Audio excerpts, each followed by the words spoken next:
What is going on all? Phoenix Gaming here, and today I'm bringing you the ultimate complete settler walkthrough. This will be a pretty hefty guide, so be sure to use the timestamps in the description below if you're looking for something specific, or just sit back and soak it all in. This is from update 1.0, so things in the future may change, like how and where to obtain a settler or when they'll be willing to join you, but for the most part, their purpose will probably remain the same. As of now, there are currently 16 settlers that can be recruited, and 3 NPCs who can't be hired: the exotic merchant who sells assorted goods, the pawnbroker, and a witch NPC who sells potions and miscellaneous witchy items. Alongside that, all settlers excluding the elder will be affected by happiness, meaning they will need sufficient housing, bedding, furnishing, and food for them to be happy. The happier the settler is, the more productive they are, and the cheaper they will sell you things, and the more expensive you can sell things to them. So, the wizard will also offer you cheaper rates when enchanting, and have a higher chance for positive enchantments as well. On the flip side, however, if they are starving or unhappy, they will riot, refusing to work, and in extreme cases, just leave your settlement. So be sure to house them well and keep them fed. If by chance one of your settlers dies, there is a strong chance that the next settler to visit your town will be the same settler type that died. So you'll just have to pay the coin and recruit them back. Alternatively, if you are on a lower difficulty, you can revive them with a revival potion found and bought at the Elder or crafted at an alchemy station. Speaking of work, settlers can do plenty of tasks and work, and we can do plenty to customize and restrict things, but I will break it down. Whilst in your settlement, press C on your keyboard and you'll see a list of options. Settings, where you can change the settlement name, making it public for others to join, expand your settlement size, or unclaim your settlement. The settlers menu. From this menu, you can see all your settlers and perform the following. You can select your settler, allowing you to get them to follow you or clear their orders. And then for each settler, you can change their name, check their happiness, allocate a bed, or change which settlement they will go to. However, this won't work for the elder as he is bound to the settlement. You can also banish a settler from here as well, removing them from your settlements. You can also choose to lock the beds from settlers, meaning they won't auto assign themselves to a bed, just in case you wanted your own bed or for some beds to be off limits. The next is the command section. From here, you can select settlers to command them as you would from the settlers menu, and to do so, just highlight over them or click on them. However, if they are rioting, they won't be able to be commanded. The equipment tab. From this menu, you can see what's been allocated to them and what gear they have. So you have the weapons, their actual armor, and then their cosmetics. You can also toggle if they can allocate their own armor by clicking the tick box. Fun fact, if you click and hold, you can drag it down quickly to make changes for many at once. Clicking the cogwheel, you can choose to filter what they can and can't have. For instance, if I click clear all, the elder won't equip anything. And then if I want to copy those settings, I can click copy and paste it to another settler, or bulk paste by clicking and dragging again. Along the top, you'll see the same settings, except these are global settings that will be applied to all new settlers. So by changing it from preferring complete armor sets to not preferring complete armor sets, they will now just take the armor piece with the highest defense rating, and that will be applied to all my settlers until I change their preferences. Diets. The diets menu is heavily the same with the global setting for new settlers and the ability to filter what settlers can and can't eat. If you don't want them drinking your lemonade, just search for it and turn it off. The restriction tab. The restrict settings is to restrict settlers from being able to go places. So say, for example, I had a lava pit for whatever reason that I didn't want them to go in, I can select manage areas and create a new zone, rename it to what I want, change the color of the zone, configure it to be bigger or smaller, and even invert it, which I'll show you a quick tip shortly about the inversions. So going back to the zone restrictions, I can set it to all settlers and they will be restricted from going there. However, it didn't stop them from fishing in it. They just wouldn't walk in it instead. So for the restriction zones, if you want only a settler to be allowed in one spot, say you want an angler living in this house to only stay in this house, we can draw a zone to restrict the house and then invert it so that he is only allowed in the house. Following that is the work priorities, which is probably one of your most critical and useful tabs, as it allows you to prioritize who does what work. This will show you all the tasks for each settlers and their priorities. Tasks with more up arrows meaning more priority, and down arrows meaning less priority. so it's always good to prioritize them based on what you need out of them. Some of these tasks will require zones, so to set your zones, just press C again and choose assign zones, but I'll get into that after I go through each of the roles. So first of all, we have hauling. If assigned, they'll prioritize gathering fruits and berries and moving items, so restocking workstations, grain mills, things like that. And they'll focus on organizing your storage if you have item restrictions and filtering on them. This is crazy useful if you have sorted your chests and have one chest that isn't allowed to have anything in it. So when you dump items into it, they know nothing's allowed in it and they'll sort it into the right chests. Next up, we have crafting. It's exactly as it sounds. If you have assigned workstations and set crafting tasks, they will perform the crafting. Forestry is next. You can set forestry zones so that any trees in the zone we chop down, and then within that zone, you can toggle if you want them to replant a sapling or if you want them to use specific saplings. You can also set a dedicated zone, or you could highlight your entire island so that they chop them all down. The final basic task is farming. This is pretty self-explanatory. They'll go around and harvest crops and replant seeds, but they won't, however, plant in unallocated spots. So you will have to make some farmland and put down the first batch of seeds. We then have 4 more unique roles, the first being fertilizing. It's not the most critical unless you're min-maxing, but you can allocate fertilizer zones that once fertilized will grow your crops much faster and yield extra produce.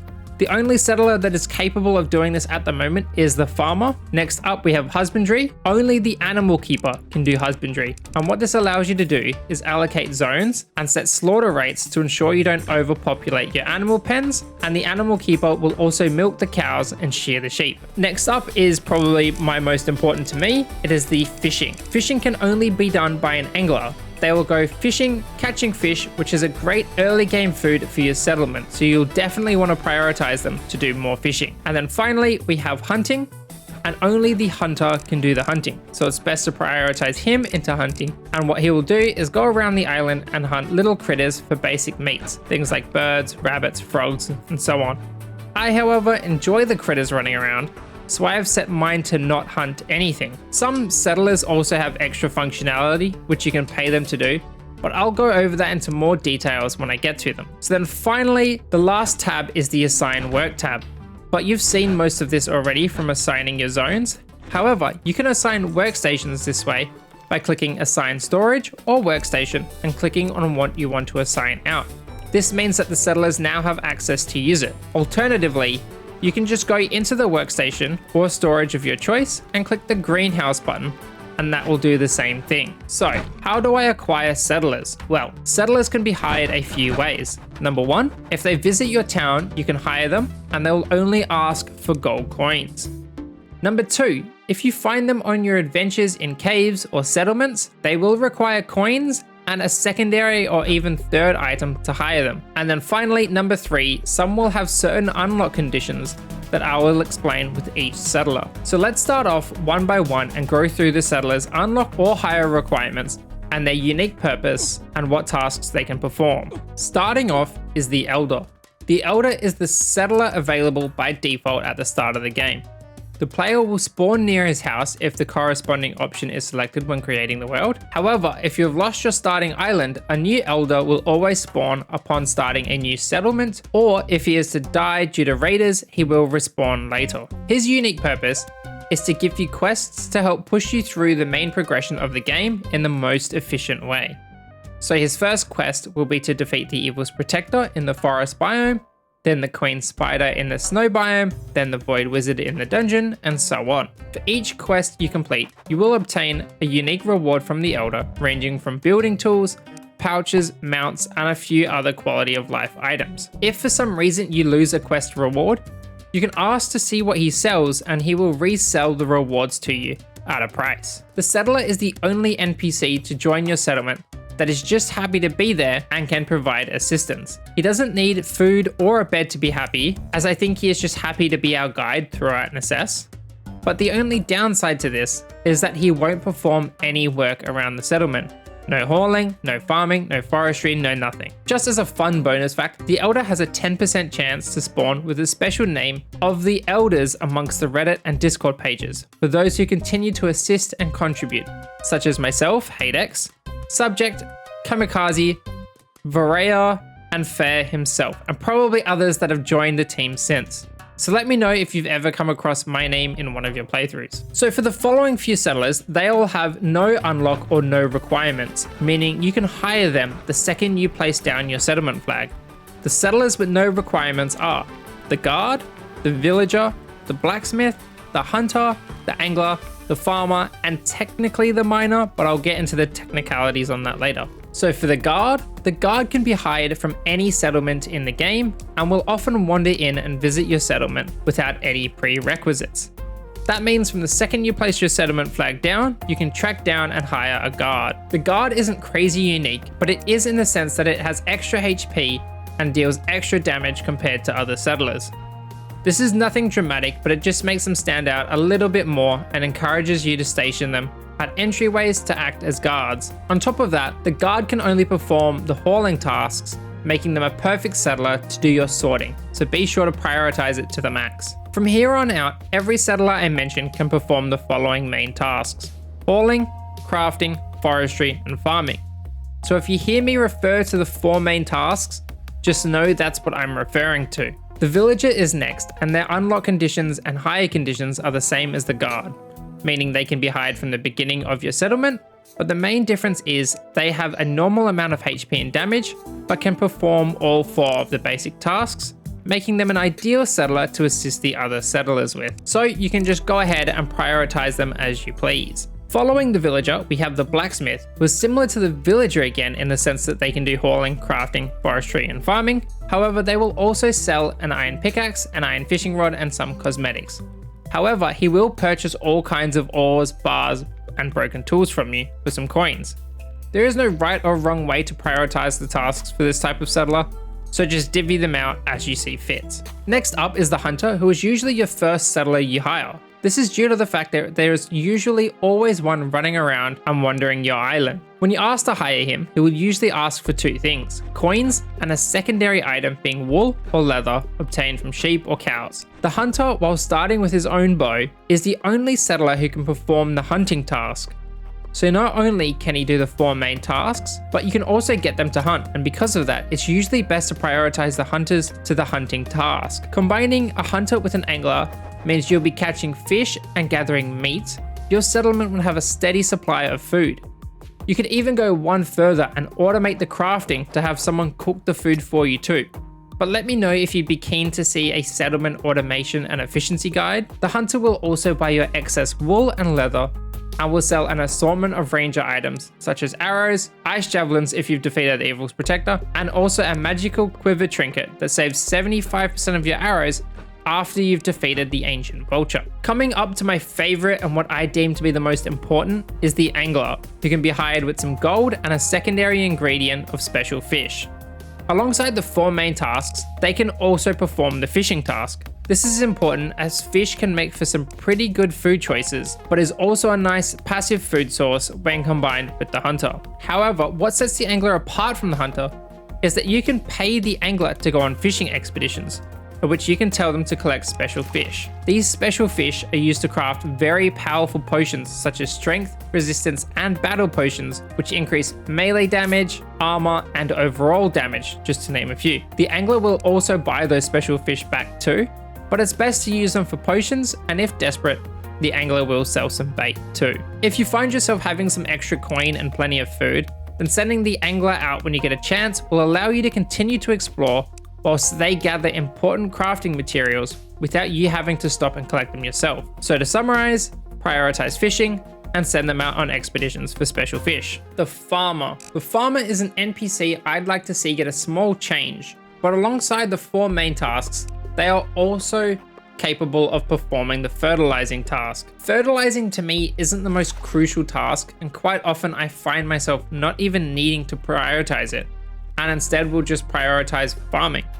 Fertilizing only allows crops to grow faster, but once it's all automated already, then the production speed is really only to min-max your harvest times. So me personally, I'd like to see it be reworked to something else. But to get it set up, just go into the zone selection and highlight some zones you want fertilized, and if there's fertilizer in some nearby settler allowed storage, they will use it. However, the main focus of the farmer isn't actually the farming, as nearly everyone else can do that, or the fertilizing, but it's what the farmer can sell. The farmer can sell nearly every single seed and fruit tree sapling in the game, including the berry bushes. It all depends on how far you've progressed with his available stock, getting larger and larger with every boss defeated. This means you don't have to grind out caves for rare saplings and seeds. You could just purchase them if you've got enough coins. The farmers can also be hired for pretty cheap, but will need a secondary item, most likely of flowers or wheat, which to be honest can just be harvested from a nearby settlement village anyway. Coming up to the halfway mark of settlers, we have the miner. Now I mentioned earlier, they technically have no requirements to unlock. However, they can travel and visit your settlement and then you can just hire them for coins. Otherwise, once you have defeated the Evil's Protector, you can sometimes find them exploring and fighting in caves, which you can then hire them for coins and usually iron or gold ore. The miner can perform all 4 main tasks, but similar to the angler, can be sent on expeditions.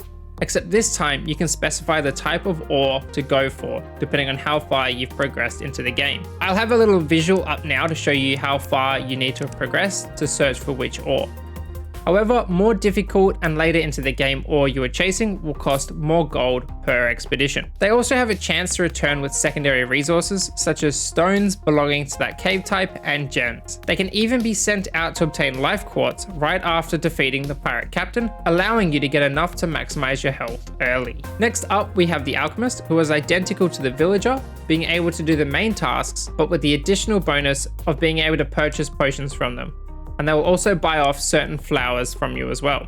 The alchemist, however, won't be able to be hired before you have defeated the Evil's Protector. So make sure they are defeated and then you should be able to hire them. Nothing too fancy about the alchemist, but I'm sure in due time they will get some changes. Following the alchemist is the gunsmith, which is almost identical, but instead of selling potions, they sell guns and ammunition, and his stock of inventory get bigger and bigger after each boss is defeated. Next up, we have an important settler, the animal keeper. They can perform the usual 4 tasks, but are the only settler to have the option to do husbandry. Not only do they manage the female to male ratios, but they will slaughter excessive animals and they will obtain milk from cows and wool from sheep.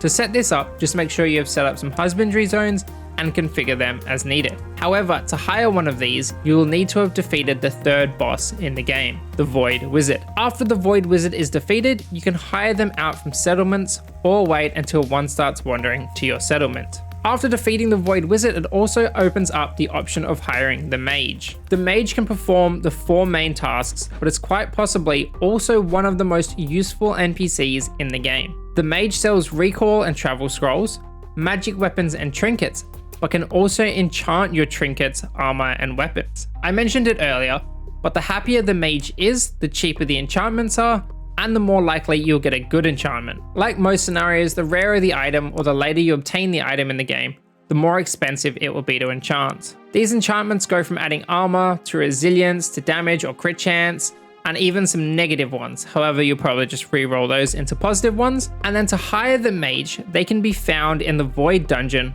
tied up and bound. So if you stumble across one, just right click and ask if he will join you. The next 2 settlers, whilst very different, can be found on the same island.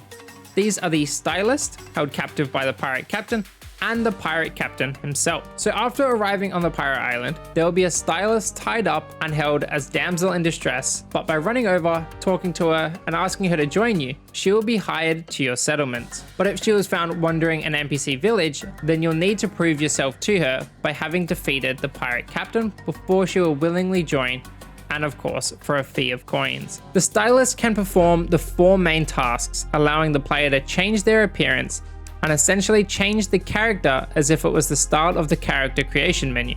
And she also sells a couple of cosmetic costumes. Next up is the pirate captain, or more importantly, the broken pirate. After defeating the pirate captain, his ego gets hurt and you can hire a broken pirate for free and he can perform the 4 main tasks. The broken pirate sells some upgrades to the wooden boats, some pirate related trinkets and weapons, and most importantly, a better fishing rod and dynamite. Dynamite is useful for mining out areas and dealing large damage to worm-like bosses. Coming up to our second last settler is the Explorer. The Explorer can be found in desert caves after defeating the Void Wizard and hired for some coins and secondary items. Or after defeating the pirate captain, they may visit your settlement from time to time, where you can just hire them with coins. Once again, the 4 main tasks can be performed, but they can be hired out to search biomes for items on expeditions. This includes endgame biomes, and they can find ore, coins, minerals, and even rare items such as trinkets and vinyls from that related biome. This is particularly useful when trying to find trinkets but don't want to explore yourself. Coming up to the 16th settler is the trader can complete the 4 main tasks and can be hired as a visitor once you have defeated the rune-bound chieftain quest, or from an NPC village once you have obtained a shipping chest, which can be obtained as a reward from completing the rune-bound chieftain quest. The trader is unique in that it can sell items from within your trader chests. Simply place the chest down, drag the slider to set how many boxes have to have items, and then when that number gets reached, the trader will take those items, sell them, and then return with the gold. This is a great way to earn gold so that your settlers can use that gold later to go on missions, but more on that later. Just quickly, I'm going to get up a quick visual from the wiki to show you the quick overall breakdown of the settlers. Whilst you look at that, I'm going to let you know that there are 3 more settlers in the game. The exotic merchant, who will sometimes visit with an assortment of items and sometimes unique items in which you can buy items from. Then there is the pawnbroker, who may visit your settlement or be found in other settlements, and they carry a large amount of gold for you to sell all your excess items to if you need to sell them in bulk. Up next is the mission board. This board allows you to send certain settlers on missions to gather items or perform tasks for a small fee. To obtain a mission board, you will need to defeat the cursed crone and obtain the board from the Elder's Quest. Place it down in your settlement and you can begin to configure it. From the start, you'll have some mission slots to use, and you can buy more slots if needed for gold, with the price getting bigger and bigger after each purchase. From here, you can choose to add a new mission, then select your mission type, and then choose what they should obtain. Once the mission has been added, you will need to add a settler or as many as you want that can perform the task. Once you've allocated your settler to the mission, you will need to specify the conditions. These can be set forever, where the settlers you have chosen will do these missions until they run out of money. Do it X number of times, so you can tell them to go on 10 missions, or you can choose to tell them to do it when there is less than or greater than a certain item in storage. As an example, I've asked for it to do it when there is less than 10 rockfish in storage. Once that is done, you are all set. Now, if it's not working, this means there are no chests with money in it. So what I like to do is place down a chest nearby and set it to the highest priority and filter it to only allow coins. And then the final NPC is the Friendly Witch. The Friendly Witch can sometimes be found in swamp biomes and sells potions. However, if you defeat the 3 witches in that biome, her stock will grow and she will sell necrotic weaponry, witch armor, and a broomstick, arguably one of the best mounts in the game. With everything covered, the last thing to go over is adventure parties. An adventure party is just a nice way of saying you're bringing settlers with you as you mine or do incursions. I won't go into the tiny nitty-gritty percent changes, but the more settlers you bring with you, the more HP scaling enemies will get. I have it up on screen for your viewing now. On top of this, be sure to equip them with the following: recall scrolls. This ensures that they can leave if they get close to death, as you wouldn't want them dying and having to recruit new ones. Food, as they will want to not be hungry during their adventures. Health potions so they can heal. And finally, buff potions if you want to have them buffed up and assisting. Finally, be sure to buff up your settlers with armor and weapons. So, to sum up the video, there are 16 settlers who can be hired or found and perform various tasks, and some with unique tasks who can buy and sell different items depending on the progression of the game. You can take them with you, just be sure to buff up, and I think that pretty much covers everything. As I mentioned earlier, if you want to see an automation and efficiency guide, let me know down in the comments.